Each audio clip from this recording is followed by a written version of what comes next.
This is the human heart. Central to our physical body, our survival, revered by poets throughout history as the emotional center of our being. The place we instinctively touch when asked to point to ourselves. And now, what we have known intuitively is being understood scientifically.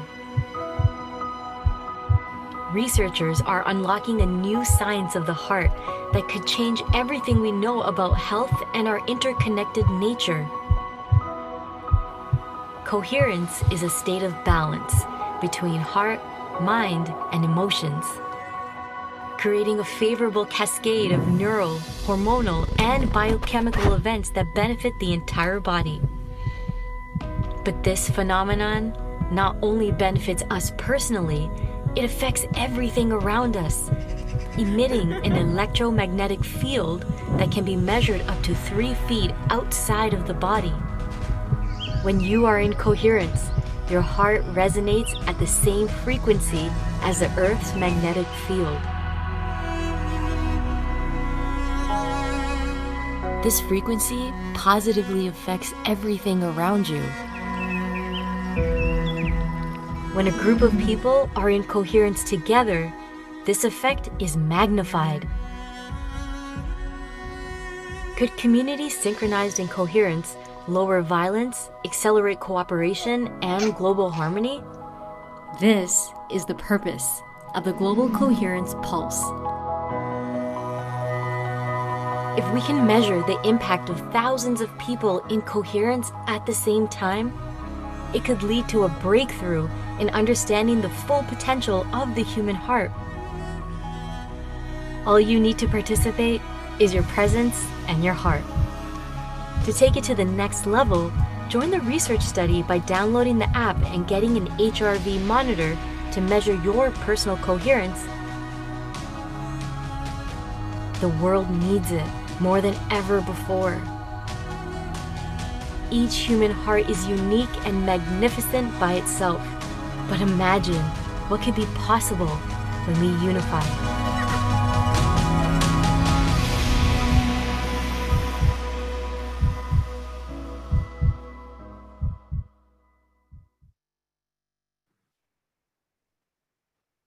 Welcome, everyone. Welcome to the Global Coherence Pulse.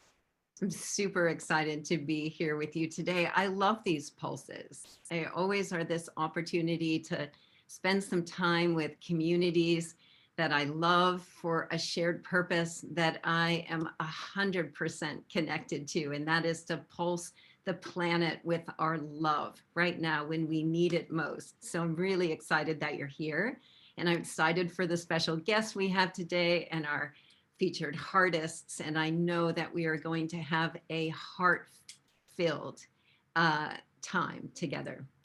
So this is one of our featured partner pulses, and so these run for 2 hours, and they include presentation where we get to hear from somebody who is working with the learning community and supporting that community to embody more love, to heal their heart, to bring more coherence in the world in some way. And we have the Gene Keys today with Richard Rudd, and Tanmayo Lawson is joining us for that.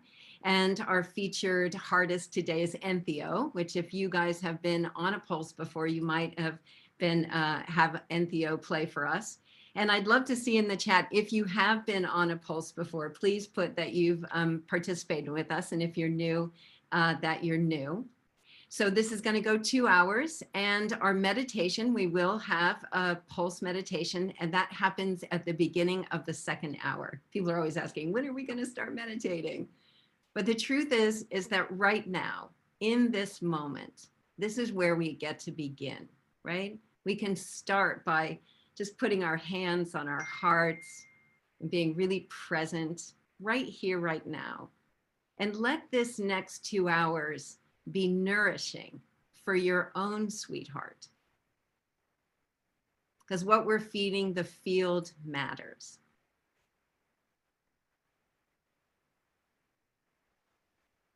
Yeah, that's just all day. I feel like I need to take a deep breath. I'm so excited about today. I'm really excited to share these fun friends with you today, and I really feel like we're going to have a very, very special event. So let's start our practice today, our moment today, right now. And we begin with these three very simple things. These help us get back into coherence easily. And the first, heart-centered focus. So let's just right now, all together, put our hands on our hearts. Feel the bottom of your feet. I really like to feel the bottom of my feet. When I do that, it takes me right out of my head and right into my own sweetheart. And then the second is heart-centered breathing. We slow our breathing down just a little bit. Breathing in and out of this one point in our heart. This is the doorway to the infinite love that we are and that we have available to us to manifest a thriving future. It's right here. And when we slow our breathing down just a little bit, it signals to our body that we're safe. And right now, for these next 2 hours, you are held in this field of love. And then the third thing is that we evoke a heart-centered feeling. And one of the things we have as human beings is that we can generate a feeling that is not relying on some external circumstance that's happening in the moment. So we could be in a moment of frustration and we could choose to evoke a feeling of care or gratitude. And I'd like to evoke a feeling of gratitude right now for being here with all of you. That there's people around the planet who are committed to cultivating heart-centered coherence, to opening to the love that we essentially are. And to face into whatever comes with our hearts open and respond with love.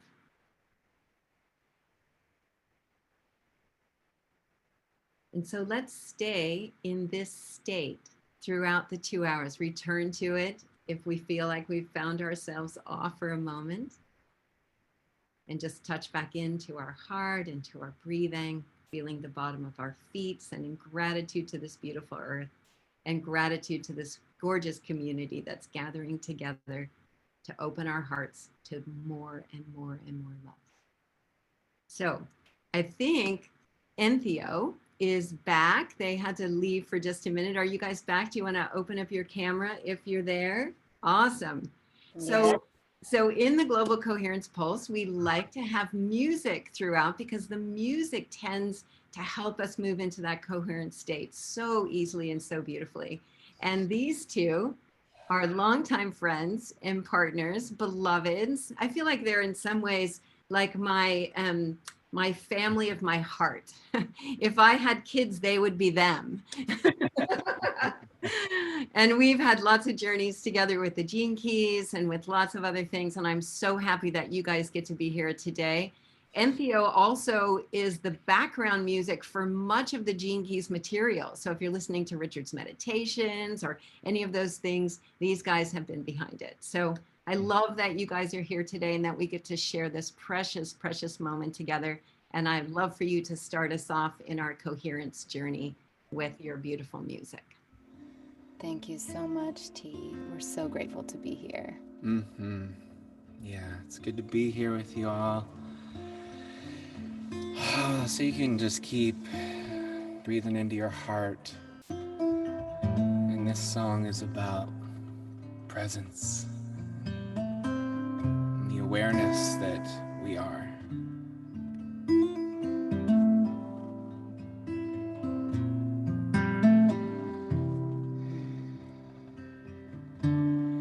I am not the clouds, I am the sky. I am not the mind, I am the I. Here in the sacred song of a universe alive, to anything passing away. Well, I am here experiencing living today. High, highs, low, lows. Me in the middle, watching it go.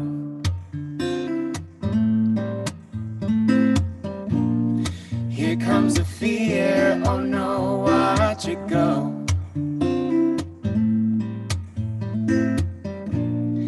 Feelings and thoughts, I watch them go.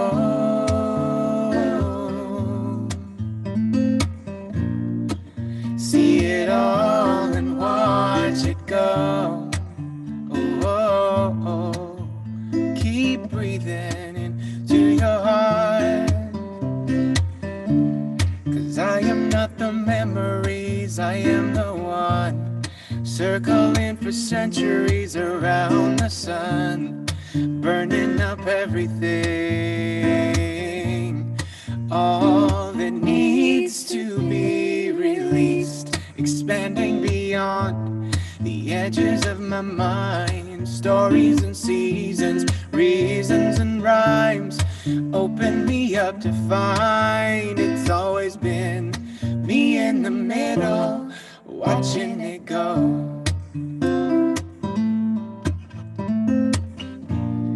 Here comes a fear, oh no, watch it go.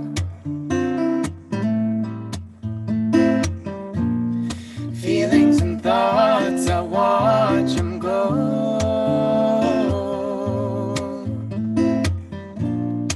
See it all and watch it go. Oh, oh, yeah. And the secret is to see it, to feel it, receive it. Oh, the secret is to see it, to feel it, receive it. Oh, the secret is to see it, to feel it, receive it. Oh, the secret is to see it, to feel it, receive it. And underneath this pain inside is the sweetness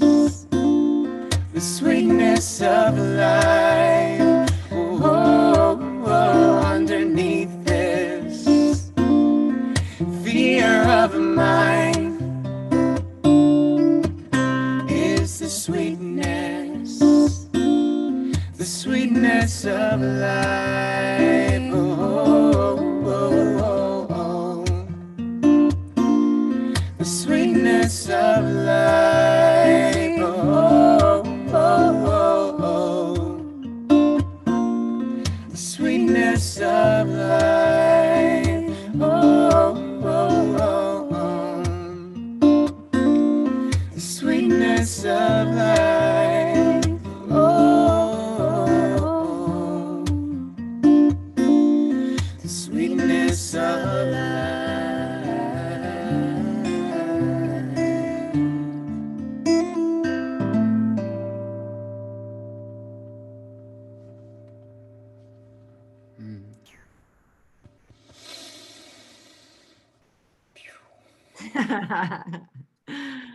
Do you guys want to say any words too? Just, I know it's just like such a beautiful thing that we are all here together in this pulse, and you guys joined us with some other pulses. And I just wondered if you just had any opening words you wanted to say besides singing your beautiful song. It always makes me teary. Just how much this is exactly where the medicine is, you know, in this time. So there's no place I'd rather be, and no subject of coherence and relationships that feels more relevant than this moment and these times. So yeah, that's all for now. Yeah. Yeah. Thank Yeah. you. That's beautiful.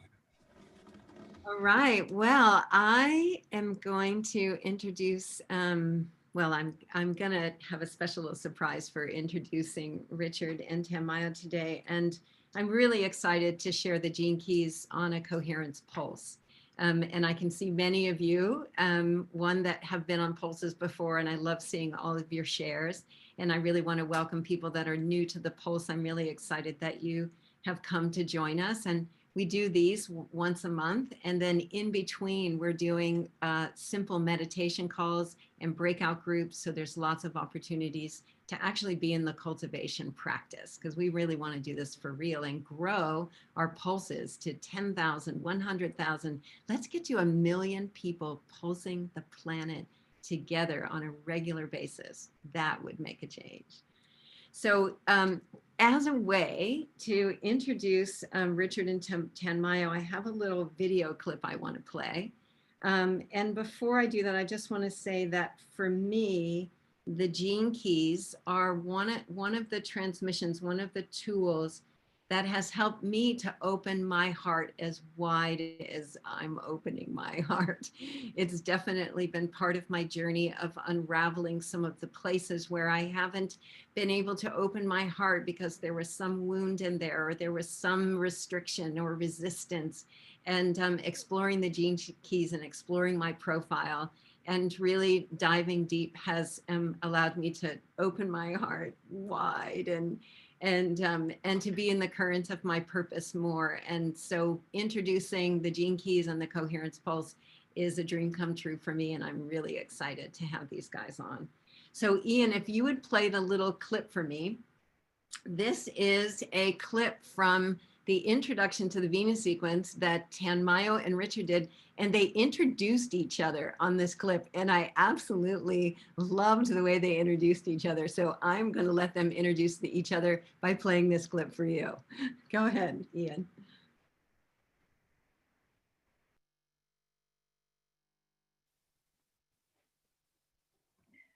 Good morning, everyone, and welcome to this wonderful live podcast. I'm not sure if that's what you even call it, with Richard and I. And I have the great pleasure this morning to introduce you to Richard Rudd. And if you don't know anything about this magical man, he is the author of this fabulous book on the gene keys. And I'm going to show you the original book, which is my deep love, on the gene keys, Unlocking the Higher Purpose in Your DNA. This book first came out in 2009. So Richard is a bard and a poet and an author. He's a dad. He loves tea. And as he comes from a long family of wine merchants, he's a great person to have around when you're choosing a bottle of red wine. It's my joy to know him for the last 15 years, and an even greater pleasure to sit beside him on these days. Fantastic. Thank you, Tanmayo. So, and I'm going to reciprocate that by introducing you. And Tanmayo is, I guess, one of my oldest friends, spiritual friends. And I always wonder how on earth to introduce you. Because you have so many dimensions to you, and you are like a high initiate in the mysteries of consciousness, and yet you are the most grounded, earthy, real, kind of gritty woman possibly that I know.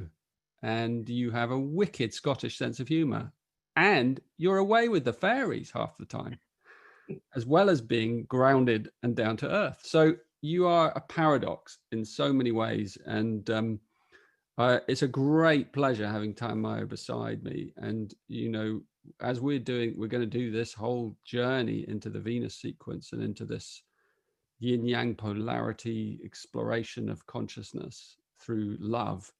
And it's perfect, that the two of us are doing it, because we have the same kind of naughty spirit, but also the same, I think, intensity of love. And so Tanmayo, I'm so delighted to have you here. and really looking forward to the wisdom that I know I'm going to kind of receive, and everyone is going to receive from you. And I'd say to everyone that, you know, Tanmayo's wisdom is living, it's alive, it's who she is, it's just kind of imbued in her being. So, and it's spontaneous. You know, she never rehearses anything, as far as I can tell. She just shows up, and I love that. I love that intro. Would you guys turn on your cameras so that we can see you? I'm going to bring you on. That was my little, I'm naughty too and full of love. And it seemed like the perfect thing to have that little play. I watched that introduction. If you guys haven't seen it, I'm going to post a thing in the chat. It's a great way to learn about the upcoming Venus sequence that they're offering, and they're going to talk more about at the end. Richard, is your camera on too? Let's see. There we go. So I thought that was a fun way to introduce the two of you, and I'm really, really grateful that you're on this session today and that you're going to share your love with everyone. And I also, Tanmayo, love that you showed the first book. That's my love too. So beautiful. All right. Well, welcome you guys. Thanks for being here with us. Thanks, Teresa. Shall I begin? Yes, please. That was great. Thank you so much. I'm really honored to be here. And Tanmayo and I were going to talk a little bit today and share with you about the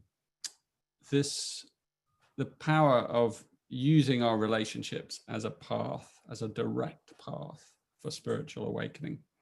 And I kind of feel like this is a really huge new thing for our whole planet, because it's a new paradigm, and there's not a lot of spiritual teaching or spiritual teachers who are really teaching this or living this, because many of our great teachers and sages, even today, the ones that are around, are not teaching from within their relationships, if they're in one, you know, so that they, you know, or they're alone, they're solo.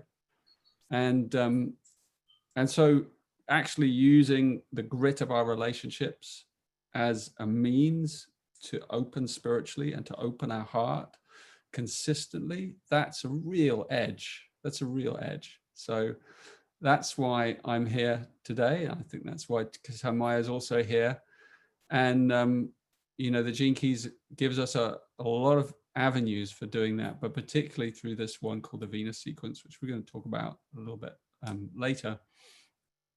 And but I wanted to say, to begin with, that yeah, that I wrote this big thick book on the Gene Keys, and it was very impressive and all that. But then a couple of years ago, or a year ago, I wrote this really tiny little thin book that's less than 100 pages. And actually, I'm much more proud of this one, because it's called The Art of Contemplation. And I've distilled, I don't know, I guess, the essence of what these teachings are all about. And I can even distill that whole book just down to one word, actually. And that one word is pausing, right? And pausing is something that everyone can do. And it's the beginning of this awakening process. So when you come and you explore Gene Keys, that's one of the first things you'll be learning about, like how to pause, what is a pause, what a magic field a pause can create in our life, and how we can harvest pauses from our everyday life. And that's a real practice that we can do. So I wanted to begin by just introducing that, and then we could go into like, well, what happens when we bring the pause into our relationships? Because the pause has a wisdom, because it's about stopping and giving space, and we bring that into a relationship. So that's what I want to begin just to explore. And then we're going, Tanmayo and I, we're going to go right in the deep end with you, and we're going to discuss these 6 phases of coherence in relationships, to give you an idea. And the Gene Keys is based a lot on sixes, and how themes unravel in these groupings of 6. And And then we're going to finish by just kind of bringing that hopefully back down to its essence. So that's like a little preview of what we're going to do here spontaneously. And as I said in the intro, we never know what we're going to really say, but that's our framework. So yeah, shall we begin? Yes. Tanmayo, tell us about pausing and what it's done for you maybe, and how we can bring it into our relationships and what difference it makes. I like to just add a little piece that when we use the word pause and pausing, we're obviously going to take a breath. You know, that there's a breath that goes with this pause. So you catch yourself in a moment, in some relating moment, where maybe you're not displaying the best aspect of yourself that you would like to be living in heart coherence. And you catch yourself and you go, oh, and you just pause. And you take that breath. And I loved what Teresa said in the beginning, you know, it's this coherent heart space that brings us into this head, heart, and emotions. And in that pause, I actually invite them to take it all the way to the belly, you know, because very often it's that tightness that is held in the solar plexus. And once that happens, the chest opens up and the heart is given space. And I feel that all of the elements are involved then. You know, if you think of the 5-element wheel, suddenly they're all given space too to come into a harmony. And when I hear you talking, you know, the thing that's been sitting in me is, you know, we use this word relationship, you know, so it's like we're creating this vessel that we travel in together. And so then the question arises, what are we actually nourishing it with? Or what are we feeding into it? You know, so if we want it to be full of nurturance and joy and beautiful energy and authenticity of when we are feeling like I'm totally whatever I am, that's the moment to take this pause bit to communicate. And this is the place that we go on from here, I think, Richard, with what are these stages that we often fall into or enter into in relationship. But with that pause, I think, is that just take a moment to take that sacred breath and allow the breath to bring with it the freshness of life and the prana that feeds this inner alchemy. Beautiful. Yeah. There's also a meditation in the contemplation, I should say, in the back of my little book on contemplation. There's a load of little contemplations that you can do, lots of different ones for different occasions in different places. And one of them is called 17,000 breaths. Because that's approximately how many breaths an average human being takes a day. I mean, average is like, what does that mean? But it can be a lot more than that. And there's some people it can be less. And the contemplation invites you to consider that and to consider how you know, over the course of your day, how you can lower that figure a little bit, you know, because when you take a pause, you do slow down your breath and you allow it to sink deeper. So you will have less breaths in the day, which means in a way that you've created more space in your day. You've pumped more time into your day. By actually slowing down, you've paradoxically created more time. And I love that. And the same when we bring that into our relationships. And it's where, in a way, where it's most needed, because the first of the phases that we want to discuss, you know, of coherence in relationships, the grounding of it is comes out of what we call the shadow pattern. In Gene Keys, we call it the shadow pattern. It's quite a common term now. And the first phase is dissonance. You know, that's a lovely word, dissonance, actually. And you can apply it across lots of different things. It's very musical, you know, like dissonance is when two frequencies are mismatched, you know. And so like in that lovely picture that Teresa put up with the red dissonant line that goes through the heart and then is like re-emerges in this green, beautiful wave pattern. The dissonance is the beginning. The dissonance is where we begin. And that's why we need the pauses and the space in our relationships, so that we can become much more aware of the dissonance. And of course, the dissonance is uncomfortable. You know, it feels pretty shitty, actually. It feels uncomfortable in our body. You know, so maybe even while you're listening to this and I'm discussing dissonance, feel where your dissonance is in your body right now. You know, just tune into it while you're listening. Like, where and how does your dissonance move through your body? Where does it sit? As you said, Tanmayo, for many of us, if we follow it all the way down, it kind of seems to emanate from somewhere around the solar plexus, but it could be in other places as well. For each of us, it's unique. And sometimes it's a kind of just a wave that moves through our whole body, or even through our aura all around us. And it's especially powerful in, you know, that in relationships, because when we feel it it's fine, you know, when you feel it on your own, that's one thing, but when you feel it in the present with another, then it becomes very confusing for our mind, because we get entangled with, maybe it's, you know, we might think, oh, this is their thing, because I wasn't feeling this before I came into the room. It's their energy, you know, and so there's this kind of projection out, instead of the realization that it's actually in the chemistry of the two of you, right? So you're partly responsible for that, but it's how are you going to create space for that dissonance to transform into its next layer and its next level. So that's what the pause is. That's what the space is.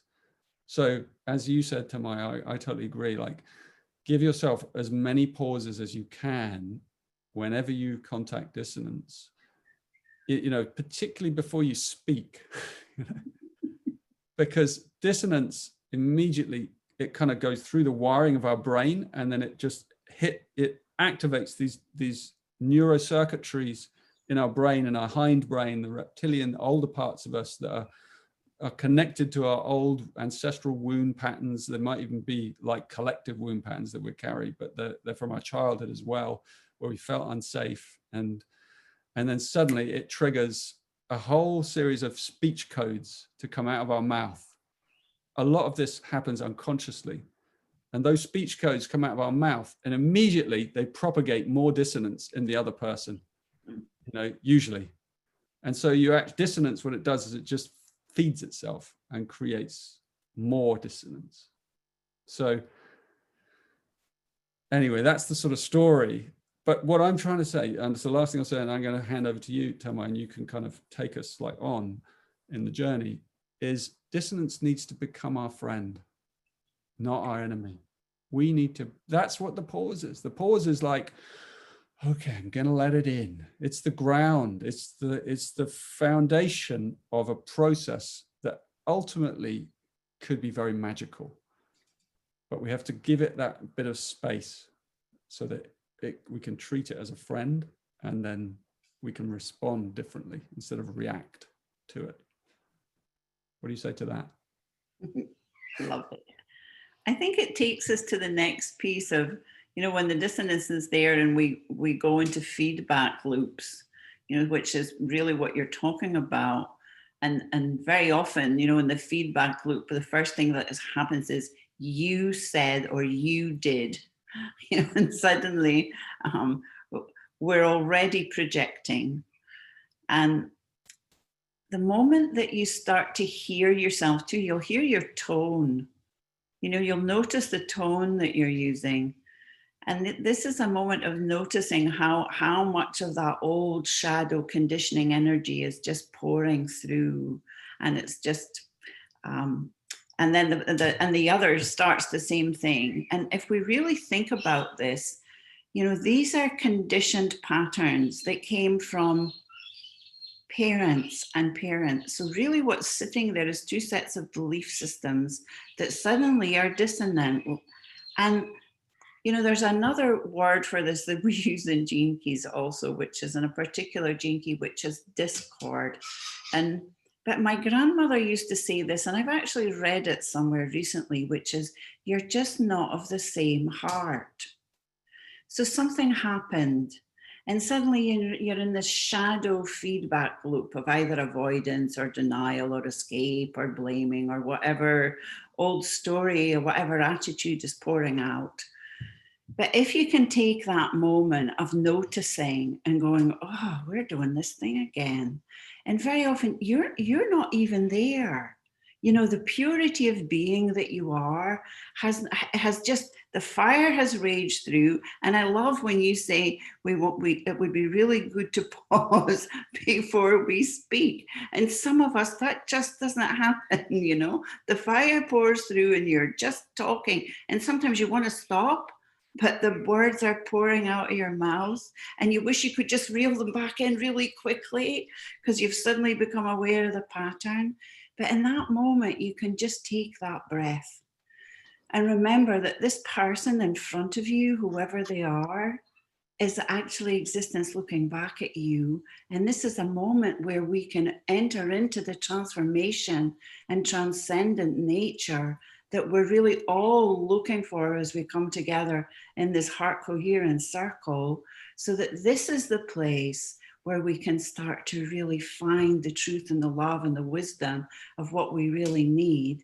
And sometimes we do need that noisy moment of the feedback to get it out, and everybody's happy, then they've said their piece. But then in some moment, you come back to yourself. And when you come back to yourself and you see that that's a beloved in front of you, and actually, even more importantly, you don't want to be having this behavior. It's hurtful. You know that you're engaging in something that you really are longing to transcend. And then we can move from there into a new phase of this relating dance. That's beautiful. And so dissonance to feedback, and then feedback moves into alchemy. And you're right, because, you know, in a way, to pause before you speak kind of is a certain level of mastery. Usually you pause after you've said it, because that's when you regret it. And that's when the pause and the realization comes, and the hurt as well. And along with the hurt comes the potential of, you know, an understanding, a deeper understanding, as you described. And I think that's when it becomes alchemy. And alchemy is and by the way, I should mention that, like, we're describing this process in relationships. This process also goes on inside ourselves as an individual. So, you know, anytime you're in any kind of process inside yourself, this is also within an individual, but it's also within any system. So you'll notice that these 6 patterns actually are also within entire systems. You know, so the whole of nature moves like this as well. This is part of the whole coherent process. So it always involves in the middle alchemy, you know, because the 6 and the third one's in the middle. You know, so alchemy is when you have no idea what the hell is going on. It's like you're in the midst of the change, because the dissonance has been felt through the feedback, and you've understood, and there in the middle, it might be an argument that takes place, but then there's a certain kind of energy of, like, the argument stops, and then you're in this not knowing space, or you're trying to resolve something, or you're, you know, and however, or you part, you know, often that's, you know, I'm just describing a relationship scenario. Often it's like, okay, I'm going to take some space away from you because this is too much. And you go away, and then you're in the alchemy because you're with it yourselves. So it doesn't matter what the other person's doing.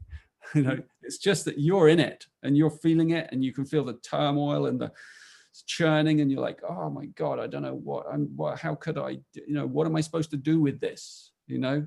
And maybe you go for a swim or a run or a walk or a, you know, or you talk to a friend, or you know, and you're in that process. But the point is that the alchemy phase is magical, because alchemy is obviously the transmutation of base matter into gold. That's what it symbolizes. And it's also a biochemical process, and it's a psychological process, and it's a spiritual process, because there is a shadow material, a memory inside you, a behavior pattern, a learned behavior pattern, often unconscious, that's in the process of being, you know, opened up and transformed. And that's why we need that pause again, a little bit of pause, a little bit of space, so that that magic can occur and we can rest in the deep unknowing, you know. And it doesn't feel safe, you know, you have to say that about alchemy. It doesn't feel safe. And if you're in a group, let's say, because I've experienced this a lot in groups, like you take a group on a journey. It's what I always call day 3, you know, because I've noticed in groups, if you're doing like a week or a retreat, often stuff comes up on day 3. And day 3 is like the alchemy day, you know, so you go through the, you know, and it's a symbol. It's not always day 3. It's sometimes just, you know, hour 3, or it's, you know, but there's always a day 3 moment in every process where the group is like, it's lost its way. It appears to have lost its way. And it seems chaotic, but actually there's magic occurring. And so I hope you can recognize, you know, as we describe this, maybe you'll recognize it from your life. And maybe now I've said it, you'll recognize it even more when you next encounter it, because it's like, oh, wow, we're in the alchemy. If you can get to that, we're in the alchemy, you can be like, you can burst through to the next level. And it takes as long as it takes, that third phase. It just takes as long as it takes. You have to ride it out. Mm-hmm. Yeah. And then it becomes. Yeah, I love that piece where you said it's not safe, because this is the place inside when we're in our own inner alchemical change, you know, where that dissonance is inside, we get that voice of the inner critic that's having some commentary. And so it takes a moment for us to really come to what is the inner truth that is really here without all this inner noise. So we need that moments for ourselves too. And in relating that not feeling safe comes then when we come to the feedback stage, because in that moment we're really vulnerable. You know, if I'm truly going to share what has happened for me, I have no idea how it is going to be received. So hopefully it's going to be received heartfully, but I'm vulnerable now. So in that vulnerability, I need to come from an I statement. It's no longer about you did. It's now I was reactive. I noticed I had a different expectation. I was triggered by that word. Or I noticed that something has happened that has brought up something for me that is not even in present time, but it must be related to something old that creates this reaction, this protection in my system, where I feel like I need to defend immediately and push it out. Because we have all received enough pain and wounding in our lives. We know what that contraction is in our nervous system. So when we take that breath, slowly the nervous system starts to relax as we have gone through the alchemy of coming back to what was the holy truth that existed there in that moment. Because actually, there is nobody outside. You know, something happens, it lands in here. I am the only one who can do something with it. You know, the other person can only do whatever they need to do, but they may still be stuck in their feedback loop and not even interested right now in hearing my sharing.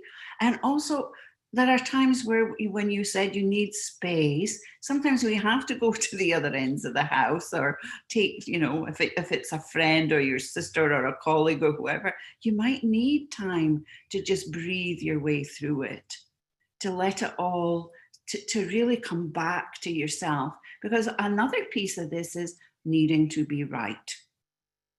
Yes, but I'm right. So I often say in groups, if we take away all the words of an argument, very often all we end up with is I'm right. So this is another piece. And then there's that integration point between the head and the heart and the emotions. And I remember hearing a master say that, you know, I often hear this, the journey of 1,000 steps, so starts with a little step or whatever it is. But the biggest journey is the journey from the head to the heart. It's the journey of opening up that entanglement of the perception you had of what happened, the emotional charge of what happened, and then coming back to that pause that says, hang on a minute, I had a different expectation. I didn't like the sound of that tone. I felt I was being blah, blah, blah, blah, blah. And once I come back there, then I can consider myself, and I consider that the situation and what really happened in this amazing miracle of biology that's sitting here with all of its magic. I can come back to that magic and to that safety inside me. And then I might need the courage then to communicate with the other. And this is again vulnerable, because I don't know how I'm going to be received, but I have received myself. I am in here now in the truth of what I have received for me. And more than that, I cannot do in this moment. And then, very often there's the fear comes before the feedback. Oh yes, but if I say that, they'll maybe think they're right. Sharing. Yeah. Right. Yeah. This is I know. before. I'm just like saying that the just so people are clear, the word here is sharing. Feedback is the second one. Sorry. And there's a difference. Yeah. So in the sharing, but before I get to the sharing, I might have gone back to this little loop of, oh, but if I share that, they'll maybe, and then pride can come in to prevent the real sharing. So there is an extraordinary vulnerability in truly sharing your heart. But for me, the spaciousness that occurs from it and the grace that it is bestowed is worth every moment. And my experience too is that if you're truly in a loving relationship or with a friend that you care about, we all want that. We want this deep, intimate experience of loving engagement that brings that authenticity and heart coherence. Thanks, Richard. I did a little back and forth for a minute. That's cool. It's cool. I love listening to you sharing from your heart, and there is that it's the most human part of the process in a way. The fourth level that when it moves from alchemy to sharing, and genuine sharing, as opposed to feedback, which is just like the loop where it just keeps firing. So you get this this authentic heart-based sharing, and when the heart releases the frequency through language of that sharing, then that frequency changes the whole nature of the relationship in a way, because it's truly authentic. As you said, it's beautifully like it's the I statement. I felt this. I take responsibility for this, for me. You're no longer even entangled with the other person. And that's beautiful, because you don't know how it's going to be received. That's why it has even more tenderness to it and vulnerability, but powerful vulnerability, right? So and then that's what, and then you have this magical little journey between the fourth and the fifth stage, where it's gone from like the mind to the heart, and then the heart mind comes together. And then the heart releases its wisdom back through the mind, and you get distillation. It's like suddenly the alchemy, what was going on in the alchemy and what was rooted in the dissonance is distilled as truth. Like, so some breakthrough occurs that you can distill in through your mind that has now kind of gone through your heart. And your heart has simplified and purified everything. So even if the other person doesn't receive your sharing in the way you expected, you yourself have a distillation that will come to you because you've shared your vulnerable nature, with the other. That leads to distillation. So if you never get, to sharing, if your alchemy just goes back, if the alchemy just, the fear grabs you and pulls you back into feedback, you just get caught in this loop of the feedback.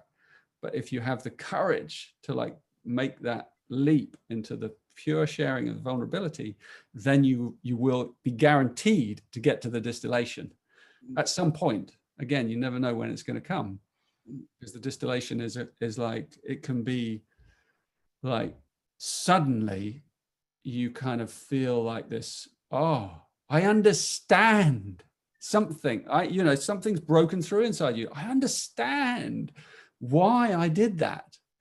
And it's not that you have to understand it like as a pattern that was lodged in your childhood or whatever, or a past life, and you don't even, it's like your body understands. You're like, suddenly, and it can be a lot of things click into place. And you're like, wow, I feel this like opening. And I do, and often words come that really distill it down. And sometimes, like if you're doing this in a group, really interesting, the group's going through this process, and then people start sharing authentically out of the kind of chaos of the third stage.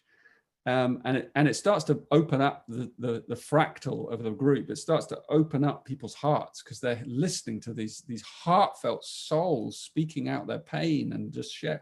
And it just opens up the whole heart of the group. And then suddenly, often one of the most insignificant, quiet people suddenly speaks, and they speak with this distillation of the entire process. They just like, often I've experienced that, someone who you weren't expecting, who just suddenly says something incredibly wise, and it just like a ripple goes through the whole group of recognition of like, that is the truth of exactly what is going on here, and we've just sort of made it, and so the wisdom can often come from all kinds of different places. But yeah, that's distillation. And then of course it blossoms into the final phase, which I'll leave to you, my dear one. And the final phase is gratitude. I think we might both say something about that. I think for me, there's the great gratitude of simply being aware, of being grateful that I'm at a place in my life that somehow this awareness has opened up and flowered in me, and that I have the courage to be willing to really own and take responsibility for what has happened, and the gratitude of the wave of grace that moves through, that creates that healing immediately when I'm back inside, I'm centered, and I'm under my own skin, so to speak. And I think with that gratitude for me, that when you talk about understanding, I think the deepest understanding that comes to me is that whoever it is that I'm talking with in any moment or relating with, these are two amazing star systems that are encased in this biological material here on planet Earth. And we pretend we know each other, excuse me, and to the best of every ability and longing in the world, we come to know each other through our love. And the love is greater than all of the noise and all of the stories and all of the dissonance. And when I come back here and my heart flowers, I'm just so grateful that without that moment of dissonance, this flowering could not occur. For me, that's the greatest gratitude. So very often that person that might be, my Bengali tea boy, the one that's the real thorn in my shoe, they're the ones that bring the greatest gift, the greatest treasure to me, because without that reactive moment and without the dissonance and without that trigger, more of this collective field could not be cleared. So to me, the gratitude also is that I feel that my greatest service, and I'm sure there are many of you listening to this that will agree, is all those moments in my life where I have the opportunity to transcend whatever noise is going on in my system, yet another entanglement about something, and coming home to release the about and come back into this deep space of loving kindness that just continues to flower and blossom. That's so lovely. And yeah, for me, it's like, and I guess it can also be another scenario in this is that, the distillation can be, oh, I don't think we need to be together anymore, so it can be an ending, because it kind of is an ending in a way. So it can also be an ending of a process in a relationship, which can lead to gratitude, and so it can be it is a kind of a pure ending in that sense, even though it may have a lot of sadness and stuff. It has this kind of, wow, we've reached this together. We both agree. We're both feeling in the field, and we can say goodbye in a really gracious way. As you said, grace has arrived. So sometimes it is the closure. Sometimes it might be just the closure of a process, or the ending of a pattern that's been around for a long time. And the gratitude is part of the miracle of, oh my God, we've cleared it. We just moved through a major pattern. I don't know how it happened, and often you don't realize it until later, and the gratitude can come quite a bit later. So, and I guess it also can be, it's like, again, in a group, it's something that almost is an aroma. It's like a perfume that everyone smells at the same time. It's like, oh, wow. And it's just in the room, and it's in everyone, because it's the coherence of the heart field that has just melted, and there's no one could be left out. It's not possible for a single person in that room to be left out, of that coherence. Otherwise the coherence isn't complete. It can't be reached distilled if one person is still struggling, because it means the whole group is still at some level trying to distill itself, the truth.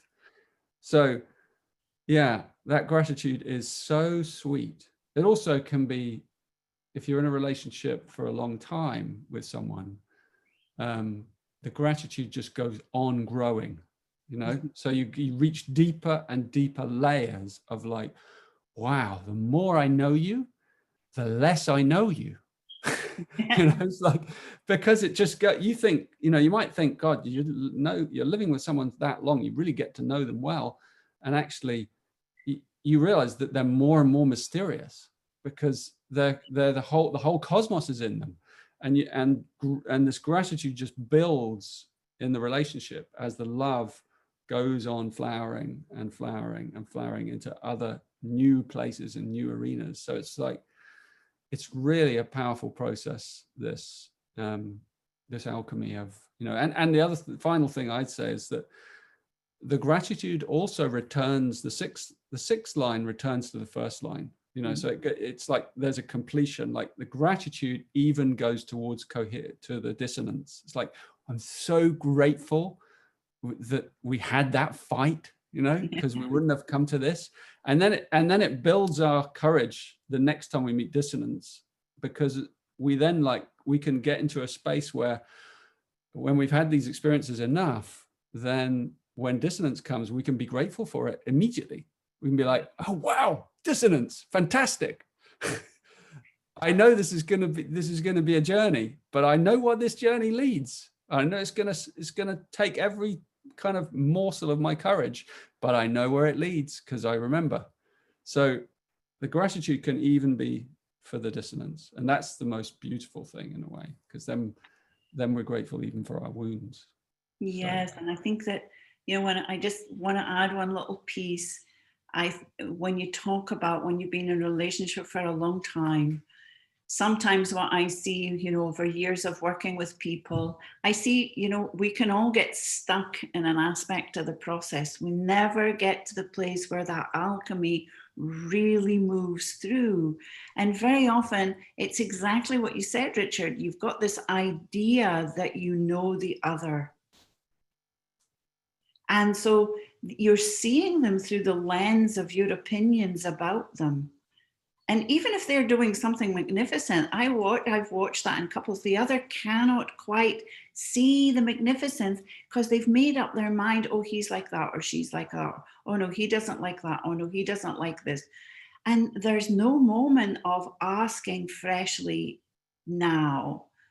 Because for me, I know that when I get up in the morning, it's like a surprise. Oh, I wonder who's here today. And when I greet my friends, It's to see what is fresh in this moment, what is being explored here now.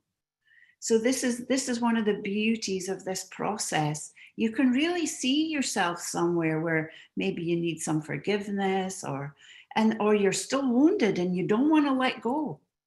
And it's okay, but then allow yourself that breath and that gentleness and that compassion. Because again, the more you offer those nectars to yourself, the greater the softening and the more possibility that your heart flowers. And my experience is we cannot compartmentalize. The heart is not divided. So where we've still compartmentalized, well, I'm not forgiving that person, or I'm not doing this. It doesn't mean you have to hang out with them every day, but there's qualities of essence that take nurturance and they take up space in your cellular matrix. And suddenly you wake up a different being. Yeah. That's beautiful. I think you really nailed the essence there as well, that it's about self-love.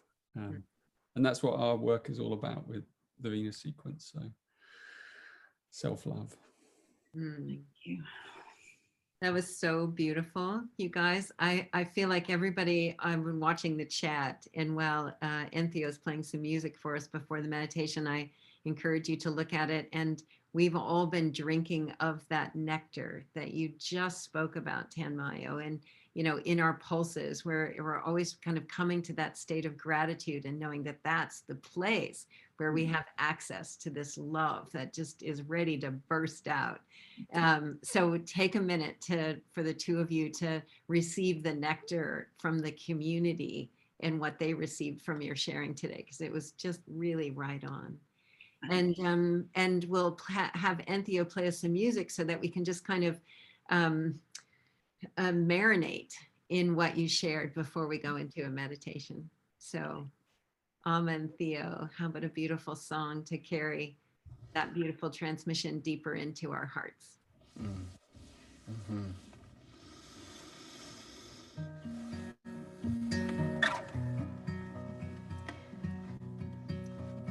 So much of our capacity to get up into those places of embrace and gratitude is the ability to be with the hurt and with the wounds.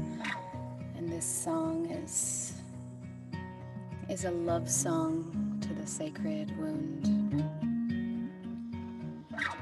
that we may embrace it fully.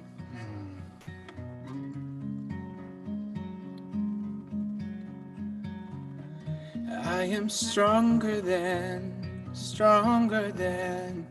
all my fears, but they held me back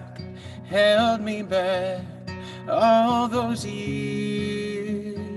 Born into the water, blind to my beliefs, didn't know any better. Well, it's all I could see, smoke and mirrors, confusion. Show me the way through illusion.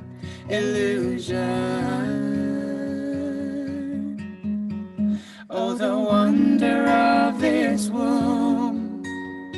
We all must come through, and nobody can stay. No one can escape. Oh, the wonder of this wound. We are all bound to face this ancient pain. I cannot get away, 'cause the only way out is through. Yeah, the only way out is through. I am bigger than I appear. I've been holding back All these tears born into the water, blind to my belief. Didn't know any better, well, it's all I could see. Smoke and mirrors, confusion, confusion. Show me the way through illusion, illusion. Oh, the wonder of this womb. We all must come through, and nobody can stay, and no one can escape. Oh, the wonder of this wound. We are all bound to face this ancient pain. I cannot get away, 'cause the only way out, only way out, only way out is through. Yeah, the only way out, only way out, only way out is through.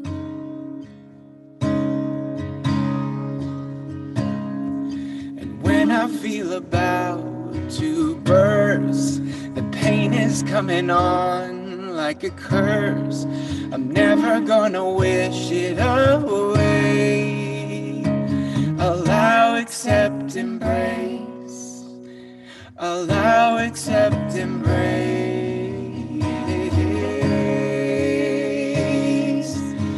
This pain, this shame, I wrap my arms around this pain. These stains, this shame, I wrap my arms around this pain. These stains, this shame, I wrap my arms around this pain. These stains, this shame, I wrap my arms around this pain. 'Cause the only way out, only way out, only way out is through. Yeah, the only way out, only way out, only way out is through. Oh, the only way out, only way out, only way out is through. Yeah, the only way out, only way out, only way out is through.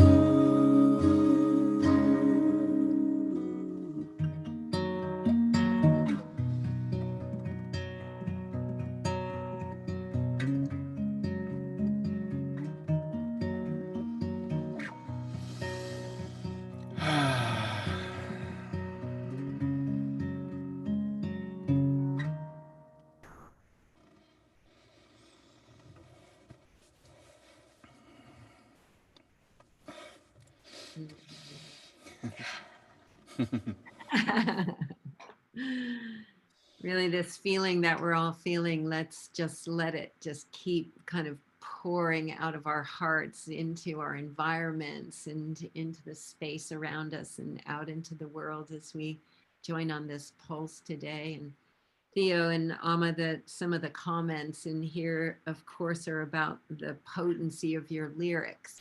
And if you really start to follow Entheo, you'll find that every one of them is telling this same story about what it takes for us to open this beautiful vessel that we have to a flow of love over and over again in all different ways. And really extraordinary that you guys are able to put that into, music that touches us as deeply as it does. And Theo, I know I just want to hear your voice for a minute, just of, being able to be in a session like this and feeling everybody feeling you and receiving what you're sharing so deeply, because you can feel it.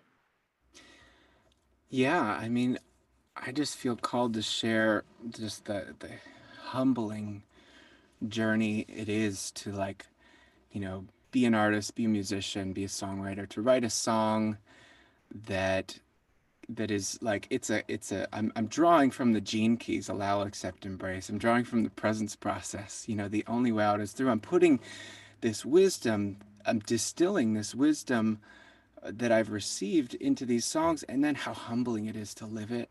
It's so hard. Like, we are not a perfect couple. We can come on here and smile and shine and sing our songs, but we struggle. We struggle to live this stuff. So I just want everyone to know, like, it's real, and we need community. You know, we say often, all the time around here, it takes a village. You know, and it really does take our community, and we need you, and we're all doing the same work, and we're all failing and rising again to the challenge. So I just wanted to speak to that, because, you know, we go through it big time, and we're going to be doing the Venus sequence deep dive, and we need it more than ever in our relationship. So I'm just grateful for this wisdom and for this community. And thanks everyone. Love you all. Beautiful. Thank you, Theo. Yeah, this us coming together in these clusters, like the coherence pulse, or joining in with the Venus sequence, or wherever you're feeling called, we need each other in order to be able to stabilize this love. So Richard, I think it's time for us to go into a meditation, and everybody's in for a treat with you taking us on a little journey and pulsing this beautiful energy into the world today. So I would be delighted to. great. Thank you. So thank you, Amma and Theo. That was really beautiful. Every time I hear you, I feel propelled into timelessness. So let's take 3 deep breaths and settle wherever we are. Get yourself comfortable. This will be like 15-20 minutes, so not too taxing, but sometimes short times we can go really deep. So let's make that a kind of a little an intention for ourselves. Let's just really drop in. So take some deep breaths, just in through your nose, down into your belly. Feel the breath coming down in through your nose, going down through your heart, drop right down into the depth of your base, back up again, and out again. And then just try and find this linking place where that pulse of the in-breath and the out-breath just finds its own cadence, like the purling of the ocean against the shore. So it's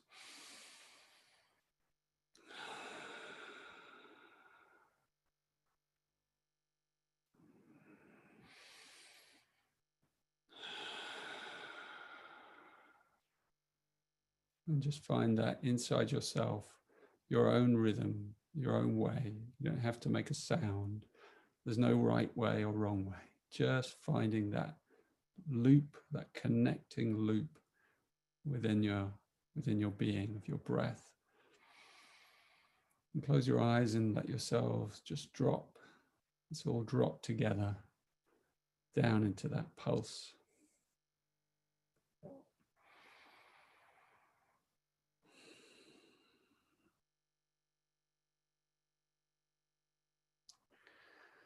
And I want to use a contemplation on one of the gene keys. And the gene keys are laid out in 3 words. Each one has 3 words, 3 layers. The shadow and the gift. And then the siddhi is the 3rd layer. The shadow, the gift, and the siddhi. The siddhi is like the essence, the spiritual essence. We're going to take the gene key 25, which is the shadow of constriction, the gift of acceptance, and the siddhi, the essence of universal love. And so we all have this code deeply embedded within us, and it is embedded within humanity. It is a central core part of our reason for being on this planet. And actually, it's also at the core of every atom. of everything, every form in this universe. So I want to just invite us into the body, in through this word constriction, and just gently, gently feel into your body and feel any places where there's a constriction. Any tiny little pockets of coherence where things are not quite in coherence, where there's little dissonances or maybe large dissonances, and there may be more than one, and just feel into those places inside yourself with real gentleness. We're not trying to do anything, we're just a little bit curious, just looking at the pattern. Yeah, it's a little bit uncomfortable. Maybe it's very uncomfortable, but that's okay. We just create a little bit of space around it.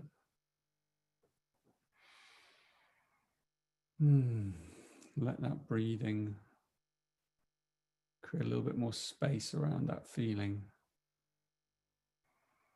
Sometimes maybe the feeling also has a shape or a color or an image that comes up or a memory.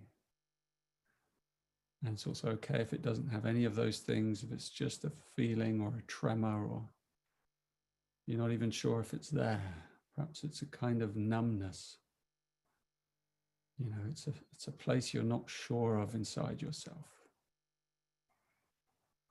It may not even be in one place. Maybe it's spread out. There's no rules in this exploration. And just let that breath form a little cushion around it. And give yourself a little bit of that dissonance and feedback. We're having the feedback. What does it feel like? What does it look like? What is your mind doing?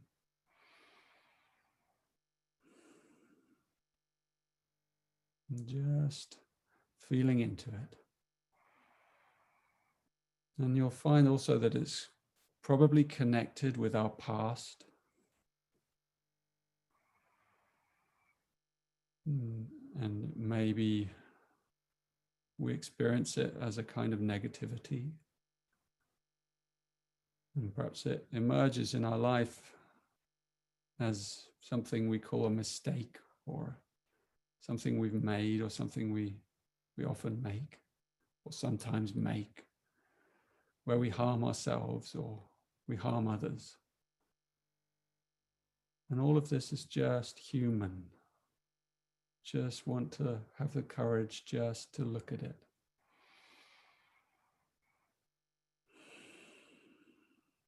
And soften your face. If you feel yourself frowning and tensing up, just soften a little bit around the constriction.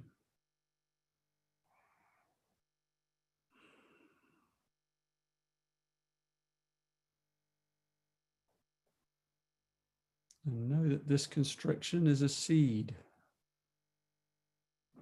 and that it's a precious seed, this little wound, and that if you water it with your awareness and with your gentleness, this seed will sprout into something amazing one day. That's all we need to do, just give it our awareness, and give it our love, our gentleness, our patience. And then we can watch it. And each day, it'll change a little bit, just sometimes imperceptible, but over the days and weeks and months and years, it will begin to show something else. And we'll begin to realize that we're coming into acceptance of this place inside us, the gift of acceptance. So feel the gift of acceptance. Allow, accept, embrace. The three layers to acceptance. Allowing when we just feel the dissonance. We don't have to like it, we may hate it. And then accept as we learn to love it more. And we learn to surround it with our arms. Acceptance, the gift. As that seed starts to flower. And then we even realize that places that haven't appeared not to be in coherence or non-coherence, or places where we felt like our life was out of the flow, actually was in the flow, but a greater flow that we couldn't see. And that the place that felt incoherent or out of coherence was actually part of a wider coherence that includes incoherence or non-coherence. And that's a real revelation. Something that's out of the flow that's actually part of the flow. And feel into that in your relationships, in your past relationships. Particularly bring to mind maybe a relationship that's very difficult for you right now, or a part of a relationship that's challenging. And look at it like that. This isn't a problem area. This is a gift. You just haven't fully seen that yet. You haven't seen that this part of something that doesn't feel in coherence is part of a wider coherence. And that allows you suddenly to be able to really accept it, deeply accept it in the present. So what was lodged in the past then becomes the present, and the seed becomes the flower. And then the alchemy can begin to move up through our heart in a mysterious way. It begins to flower in our heart. And then we can share it. And we can share it in so many different ways. Through creativity, through words, through a gaze, through silence. There's so many ways to share what's in our heart.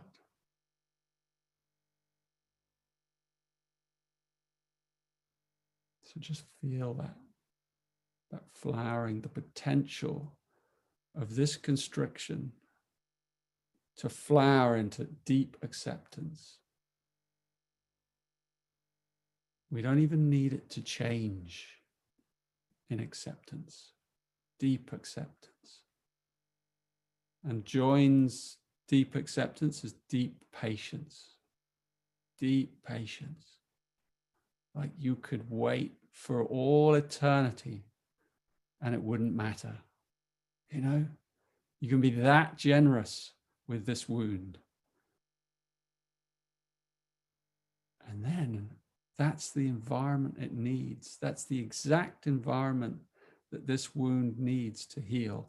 That level of freedom, that level of acceptance. Allow, accept, embrace. These three words. The embrace is when you start to feel the love coming through the cracks of the constriction, the light coming through the darkness.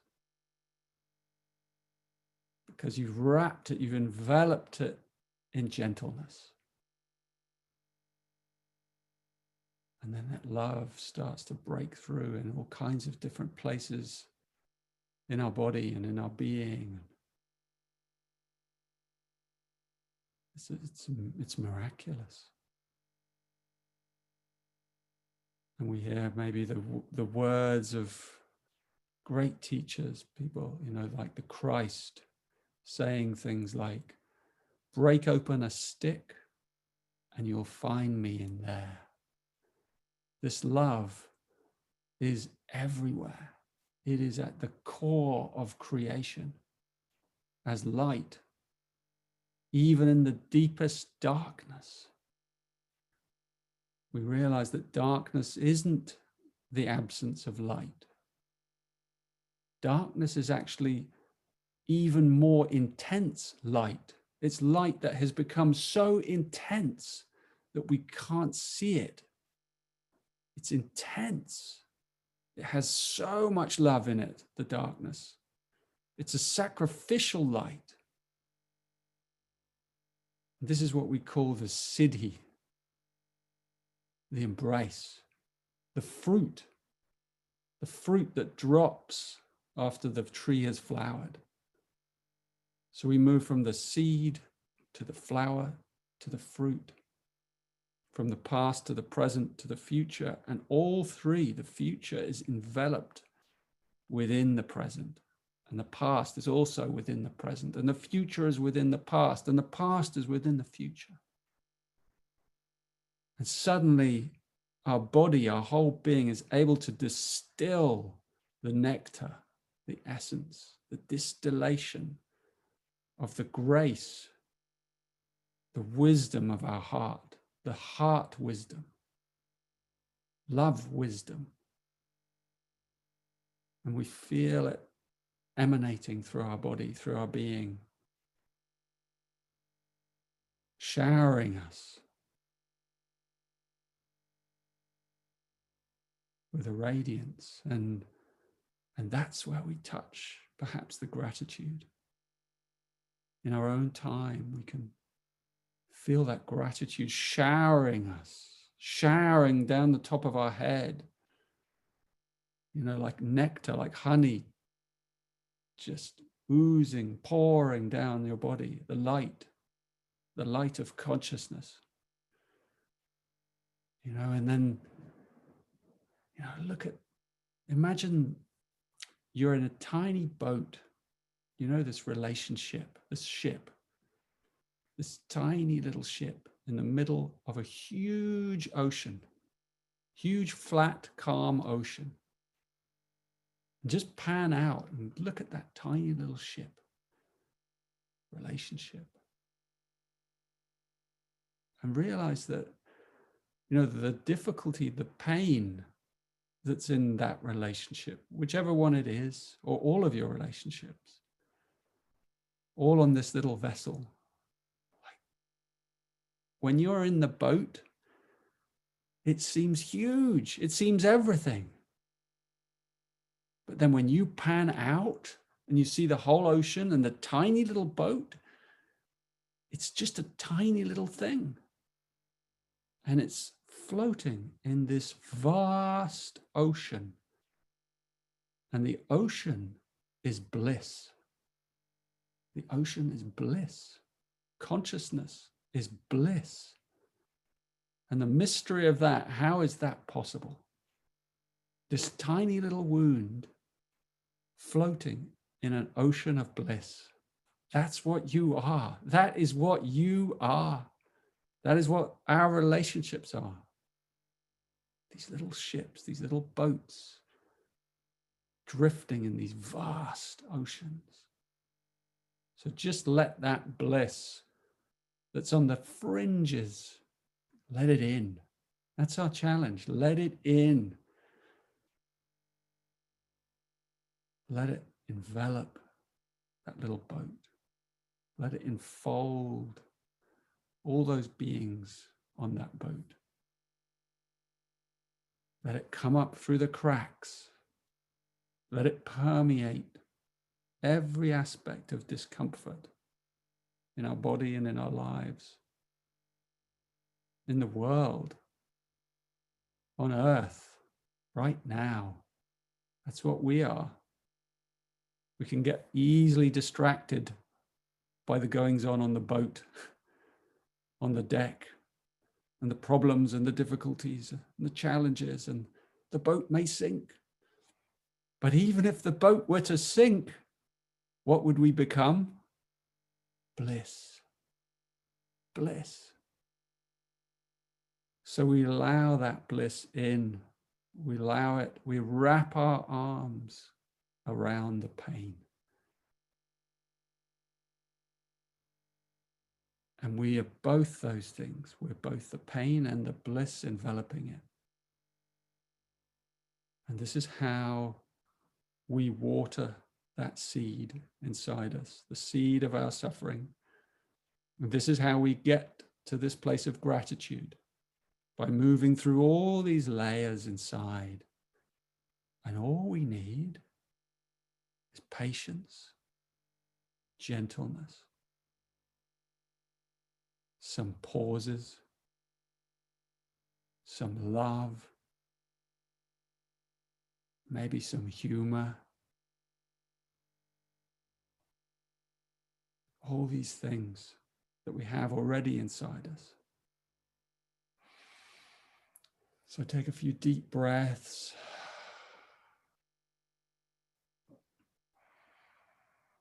Bring your palms together in front of your chest in the prayer position. And give great thanks for being in this body. And that whatever it is right now, whatever storms are moving through your being and through your life, and whatever storms are moving through our planet, remind ourselves of what we truly are. You know, we are this vast ocean.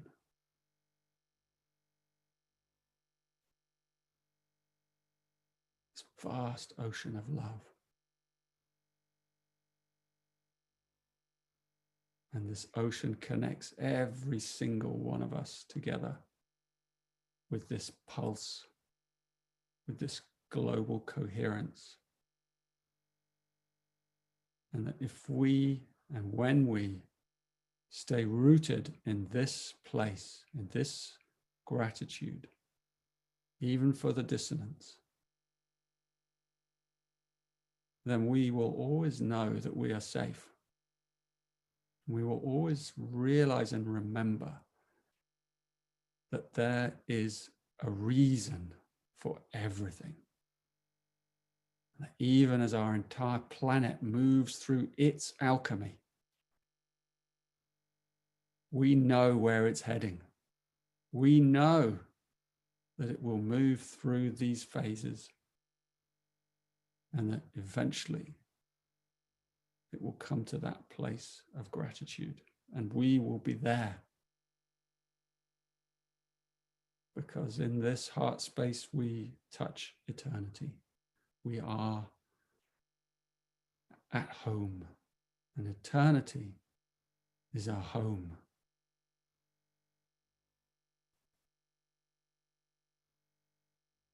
So we can give great thanks. I want to invite each of you to be brave enough to give thanks for what is happening on this planet right now.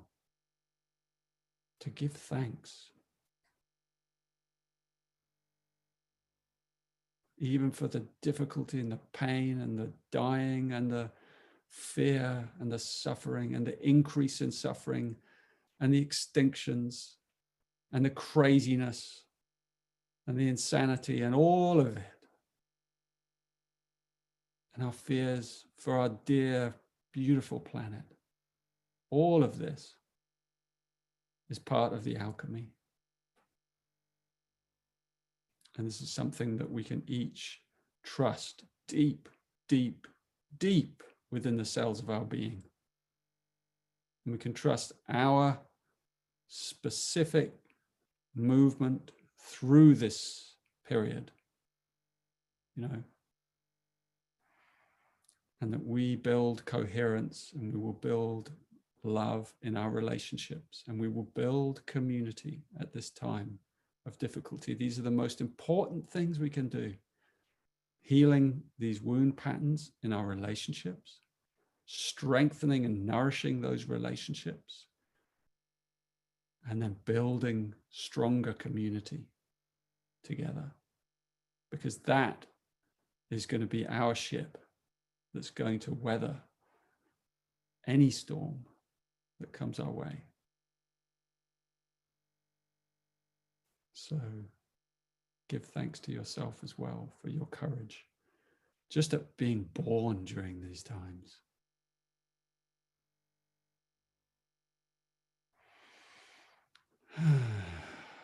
And maybe as you open your eyes when you're ready, just end how you began with 3 deep breaths and find that pulse and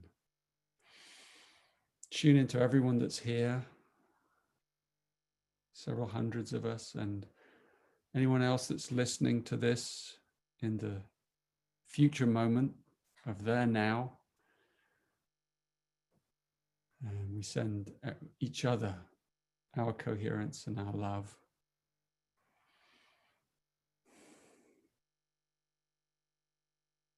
Yeah, and thank you all from my heart. We can feel your heart big time. Let's stay in the state that Richard's brought us to and listen to Theo and Amma sing a little song for us just to keep carrying us on our boat on the sea of bliss with our hearts wide open together.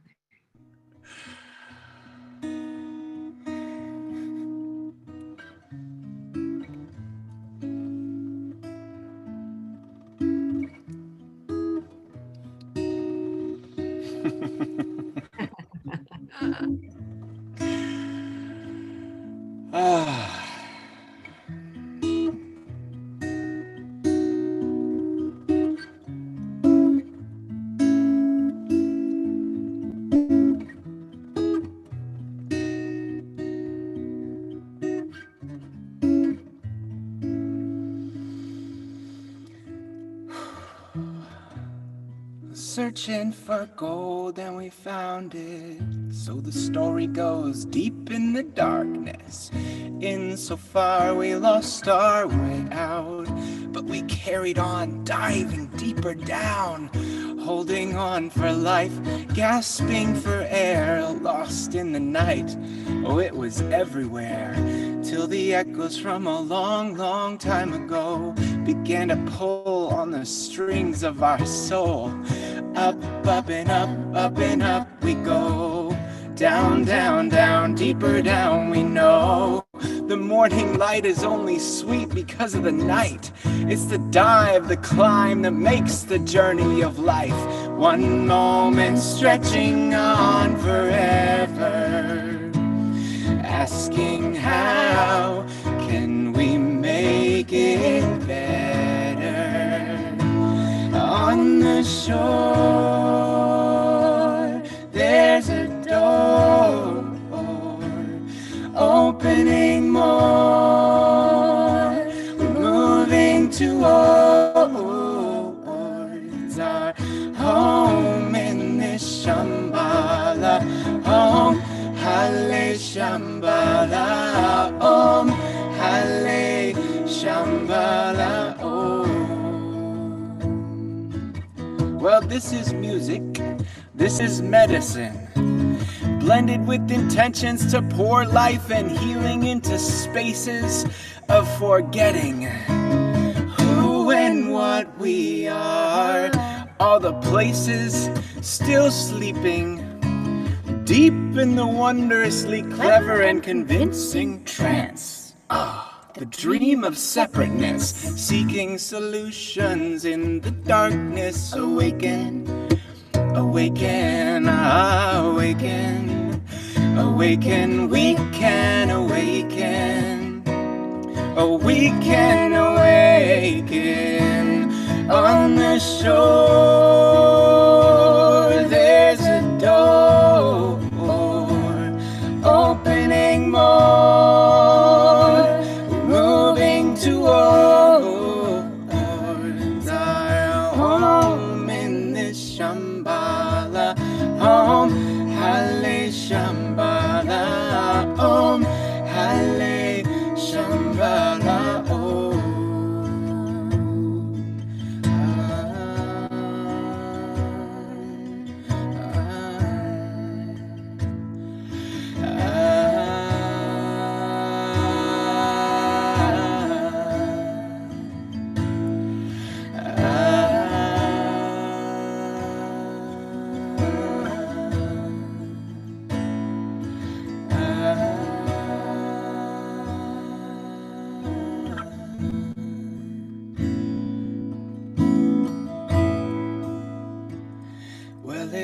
It's time to unite all gods into one without a name. It's time to unite all tribes into one. We are the same, one people, one nation, one tribe, one creation, one people, one nation, one tribe, one creation.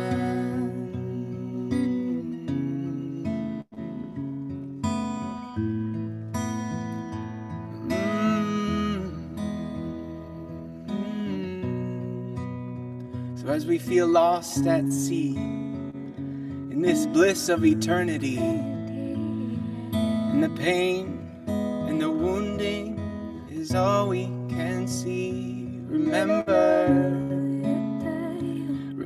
the shore. It's not too far. We will make it, 'cause it's who we are. This is the story. We are the story.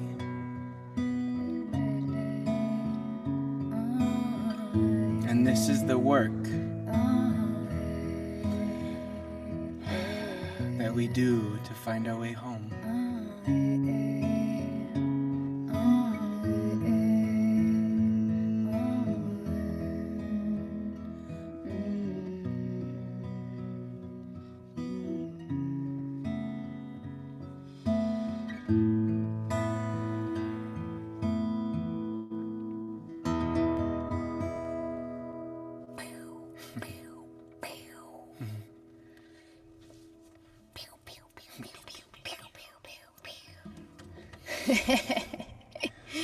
Woohoo! Woo! Somebody in the chat says, I love that Teresa always gets moved to tears, which I do. Like half the time I'm having to like choke back my tears to talk. I saw Kachi too, Tanmayo. Thank you guys so much. And we're going to hear from Entheo one more time. We're going to have them play a song to close us out. And that's a real precious song that from early days in the Gene Keys was a real anthem in some ways for us. So it's nice to bring that back. And I'm so excited to see some Gene Keys people that I've known for years and years here today. So beautiful. And Tanmayo, how about let's hear from you, bringing us out of that meditation a little bit, if you can speak, my dear. Yeah, if you can speak, that's the thing. A couple of things appear for me. You know, one of my favorite quotes comes from a movie called Anna and the King.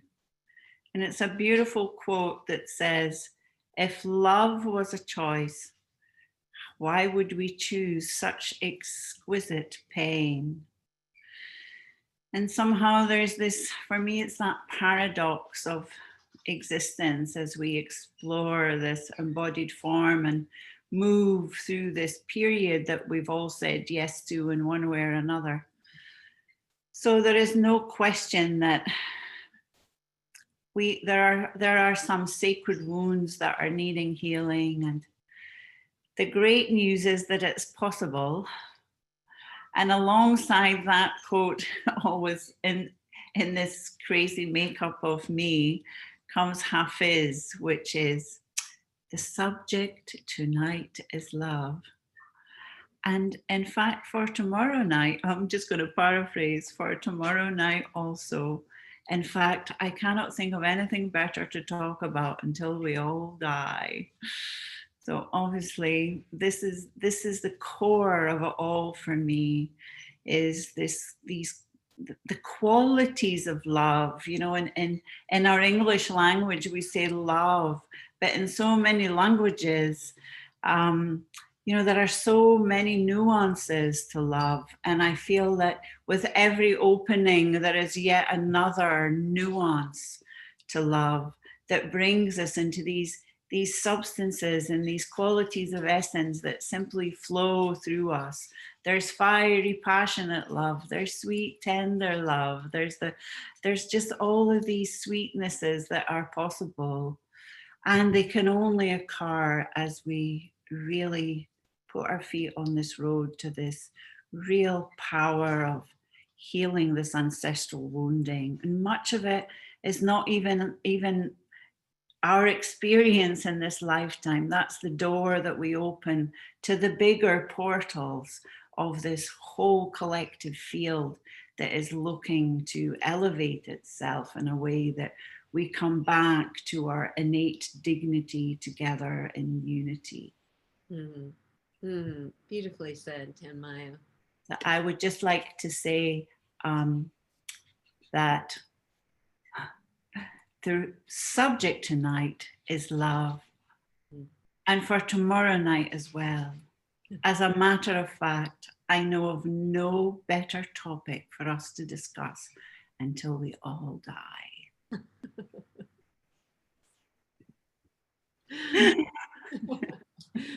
Beautifully said. Well, let's take some time to tell people about the Venus sequence. I think from looking at the chat, people are very inspired, not just by your words, but the quality of your presence. And that's one thing that we've been cultivating in the Pulse, like the quality of our presence has an impact. And obviously your presence has an impact and has deeply today. And let's let people know about what's coming up, because I think it's important that we're being clustered and we're finding ourselves in learning communities where whatever is being shared in the community being gathered is exactly what we need. And some people might be looking for a little more of the science, and some people might be looking for a little bit of this. Wherever you find yourself called, say yes and join that, right? So if you're here in the Pulse, love is what's calling you, and the Venus sequence is all about love. So Richard and Tanmayo, you can share a little bit about that, and I'll be sure to put some links in the chat for you. Thanks. Yeah, so we're attempting something we've never done before, and it's very bold. The Venus sequence is a set of teachings. You know, I've created basically over the last however many years these online teachings that take you through this Venus sequence in stages, and the Venus sequence describes your process of inner wounding specific to you. So it's a wound map. It's extraordinary. There's nothing like it anywhere else on this planet. I can just say that, hand on my heart. And it takes you into very precise spaces in your life. So it's pretty intense.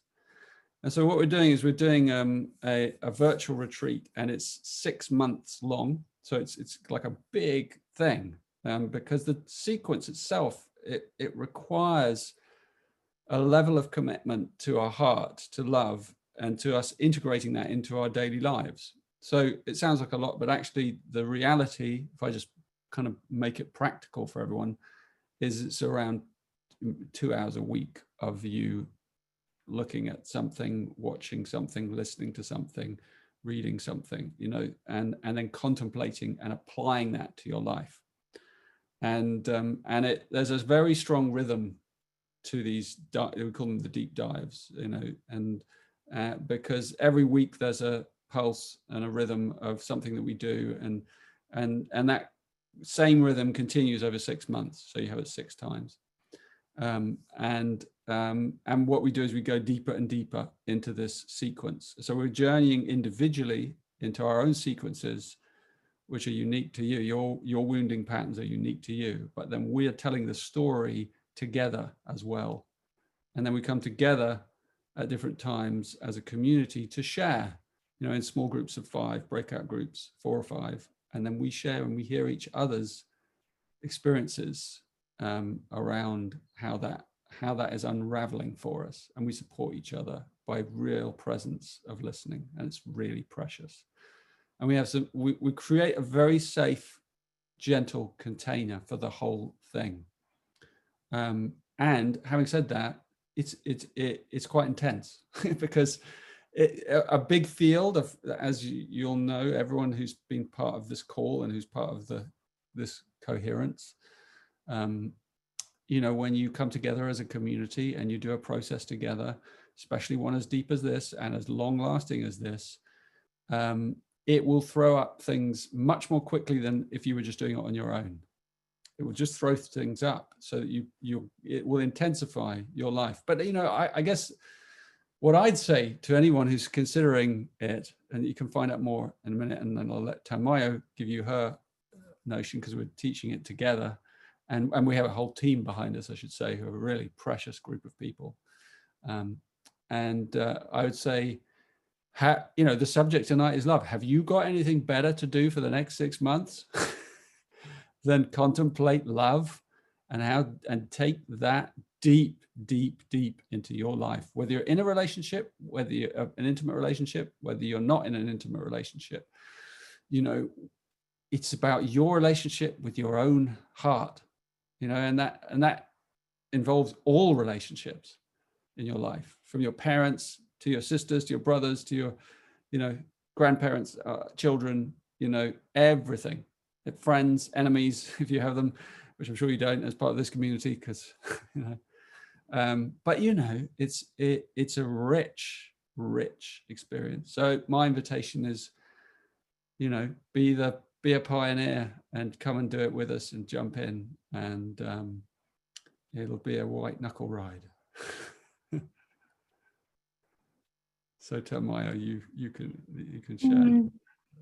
Yes, I think it's really true to say that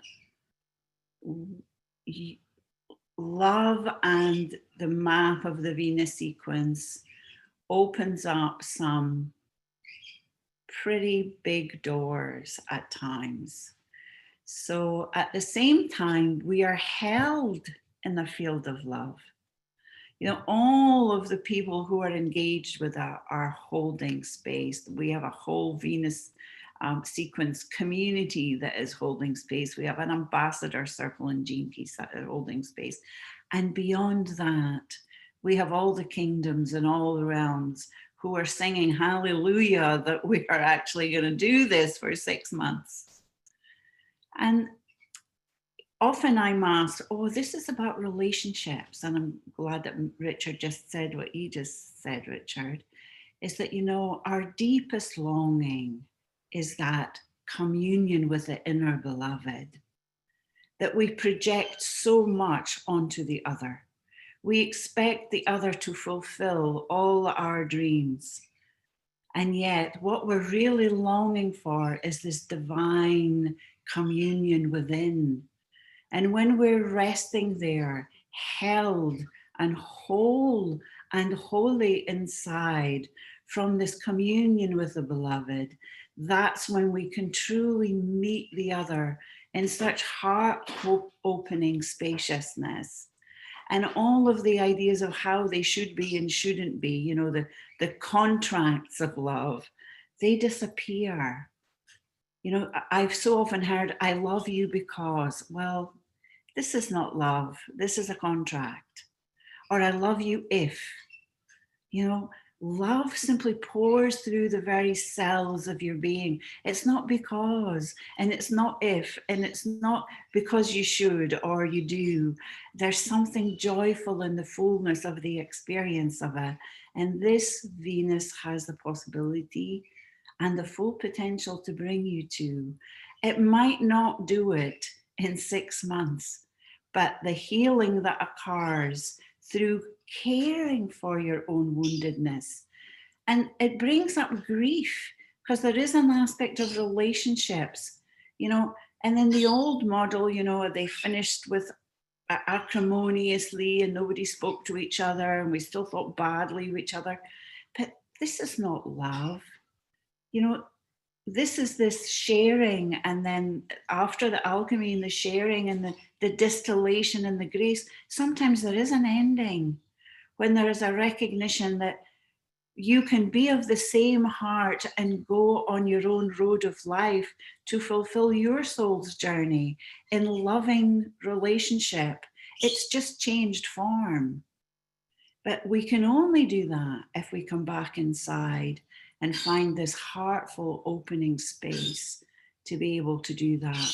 And for me, and I've participated in lots of everythings in this since I've been in this body, there is such a beauty to Venus, and there's a beauty to coming together in communion where we're all gathered to say, I'm in, not only for myself, but for my love of the planet. Beautiful. Thank you so much, you two. I've been looking at some of the comments. I think people have felt this is one of the most precious pulses we've had, and we've had just amazing pulses. So I'm really glad to be able to share you both with the community. And, you know, as I said, wherever you're feeling called right now, right? Cluster somewhere, cluster wherever your heart is leading you, because we're going to need community over the coming months. And this is obviously one place, and the pulse, we're going to keep pulsing. I'm going to share my screen for a minute. We're going to go a few minutes over, and we're just going to let that happen. If you need to go, you can go. The recording will be sent, but I want to share some other things that are happening today. And Ian, if you would be sure to put the links in the chat as I show these slides, and then we'll have some closing words and some closing music. So don't go away. Still just a little bit more love to share. So,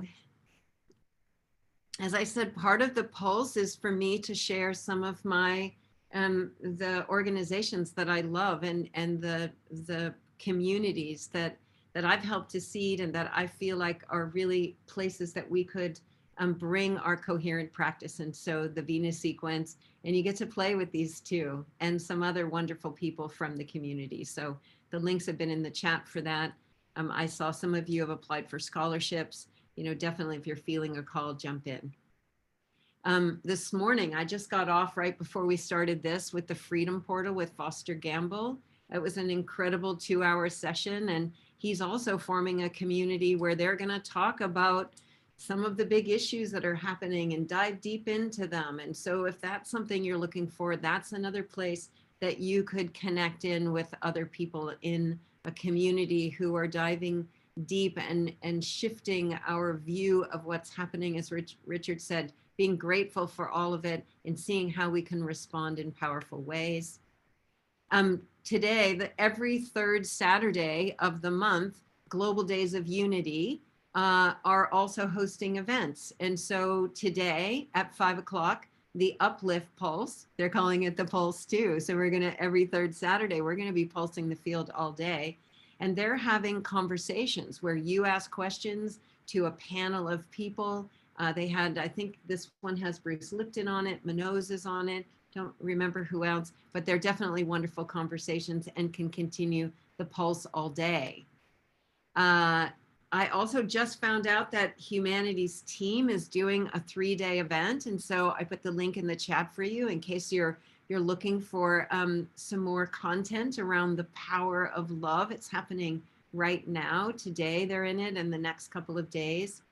And then every Saturday evening, the Saturday Night Alive has their event. And tonight it's really featuring the divine feminine. So I think, again, it's going to be a wonderful pulsing of love on the planet. And so there's links in the chat for you to join with that. And then we have a special Global Coherence Pulse happening next Saturday. And I'm going to bring David Nickel on from Earth Rising, who's going to be hosting this. But it's going to be a special pulse where we're going to pulse the planet with love just ahead of the election. David, I'm just going to cruise through the last of these slides, and then I'm going to bring you on so you can tell us a little bit more about that. We also, besides our 2-hour pulses on the third Saturday of every month, we're starting to do Coherence Pulse meditation and breakout groups. So the first 20 or 30 minutes is a meditation, and then people have a chance to go into small breakout groups. There's a link there if you want to join it. It's really special to start connecting in with other people in the community so that you're not just receiving like you are today, but you're engaging and you're deepening your practice. And then we have November, we're going to be doing a session, and then also on the solstice in December. So there's lots more pulsing. And David, let me bring you in so that you can just share a little bit about the pulse next Saturday. Let's see, I lost you there. David, here we go. Promote to panelist. And it doesn't look like the links are going in the chat, so I'm going to do those for you. David, you have to undo your camera. Okay. Here we go. There I am. Okay. David, Thanks, Teresa. just a quick thing from you around the pulse next Saturday, which I think a lot of people are going to be interested in joining. Yeah, thanks, Teresa. And it's really an honor to come on at the end of such a beautiful process. I felt the field very helpful for me personally. And it's exciting just to see all these events. It seems like it's a really amazing window right now of time, with so much of the conscious community bringing our attention to this passage that we're all in. And it's on the 31st, the weekend before the election. We're doing a special global coherence pulse, really to continue to drench, in particular, the US national field with a pulse of coherent love right before the election. It's on Halloween. As we know, the veils tend to be thin at that time, so we can bring through into this 3D realm a lot of support. My organization is offering a Heal US 8-week program around the election that is specifically building a coherent field to support this passage for the US field in service to the shift on the whole planet. And we're very excited about this event on October 31st. So we hope many of you can join us, and let's really transmit the deep love of our nature through the national field as a support to make a quantum shift in our country and the planet at this critical time. So we're so grateful for this opportunity, Teresa, and thank you. Yeah, thank you, David. We'll need that. So it'll be a nonpartisan. We're not going to be doing that part. We're just going to pulse the field with love and also be unattached to whatever the outcome is, because as Richard said, sometimes it's in the grace of the breakdown, or it's a surprise of what actually the universe needs in order to help us open to more love. And we really need to be open to that. So Alma and Theo, why don't you turn on your camera? And Richard and Tanmayo, do you want to just say a few words in closing, and then we'll take a song to just take us out? I would like to say how wonderful it is to feel that we are part of such global coherence, and that there are so many others doing so many marvelous things. And I feel the unity between it all, which is really marvelous. Yeah, and I'd like to say something else, but I'll cry, which is, I want to say thank you for Teresa and Marshall, because they have been important in seeding the gene keys around the world. It's beautiful to see you do something so glorious. And one tiny little thing before we finish, because somebody posted in the comments, could they use Not the Same Heart? And I just want to say, if there are any people from my area, Scotland, my granny would never have said it in English. She would have said they're near the same heart burn.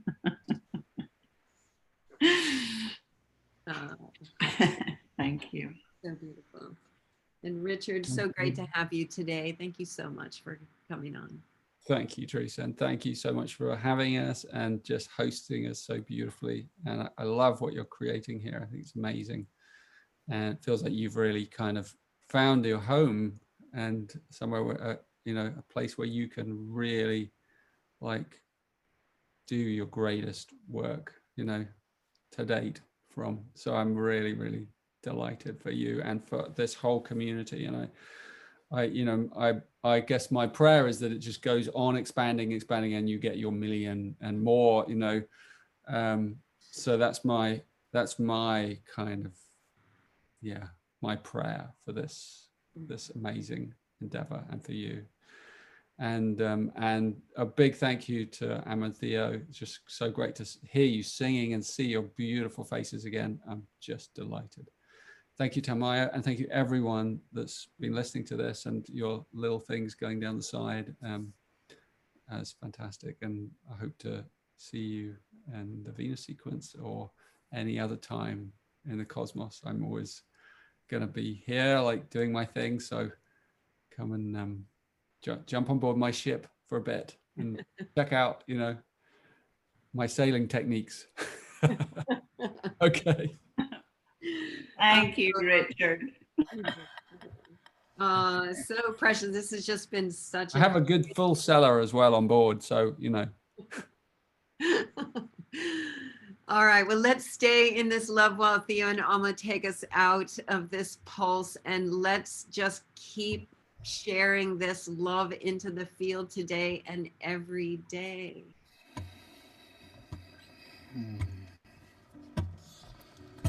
1, 2, 3, 4.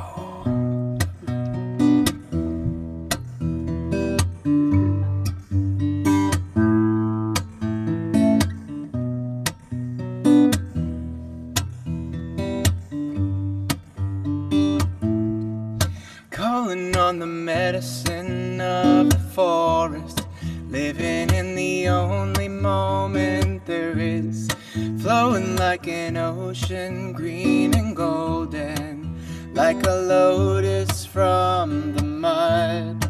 She gives everything everyone needs to be free. Yes, she gives everything everyone needs to be free. So we can be all we can be, all we can be, all we can be.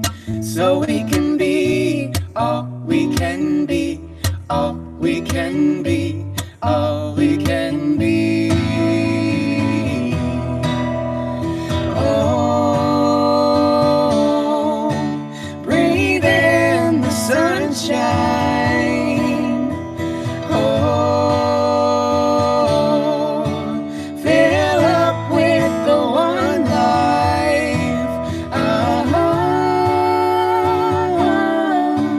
Bring on the impossible, living through the struggle to find it's ever more beautiful.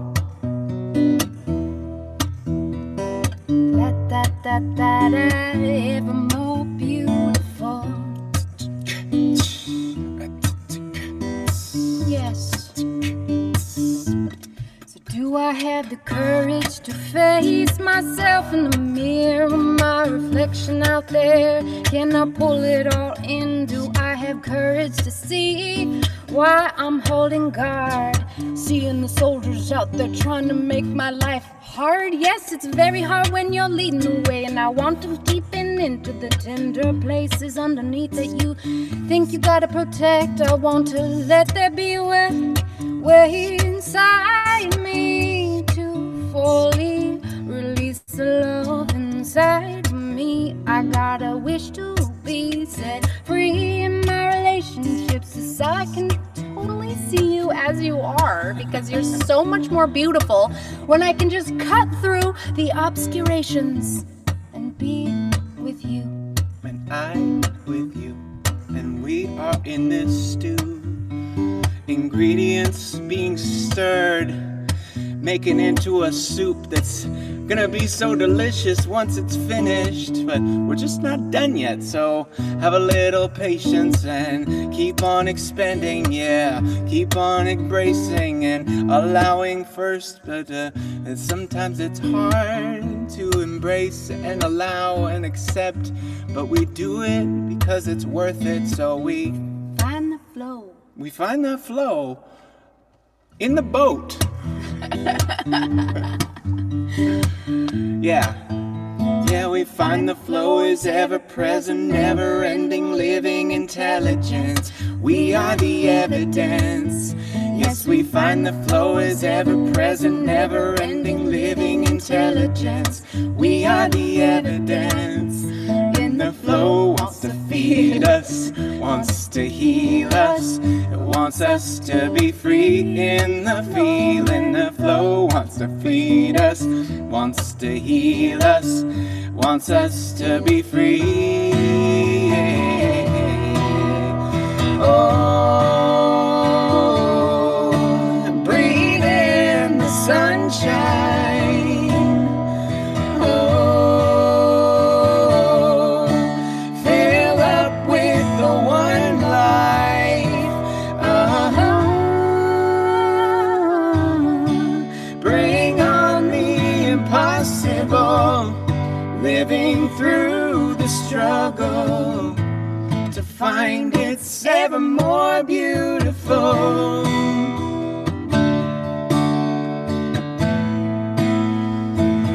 Ever more beautiful.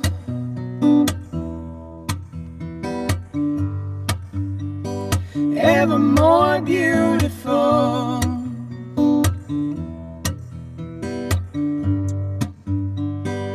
Ever more beautiful.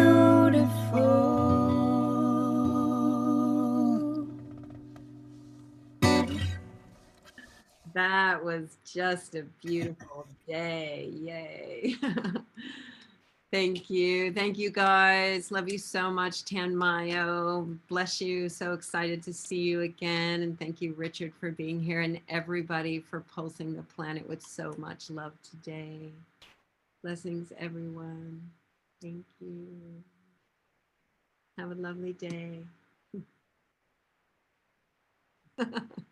Little toe wiggles.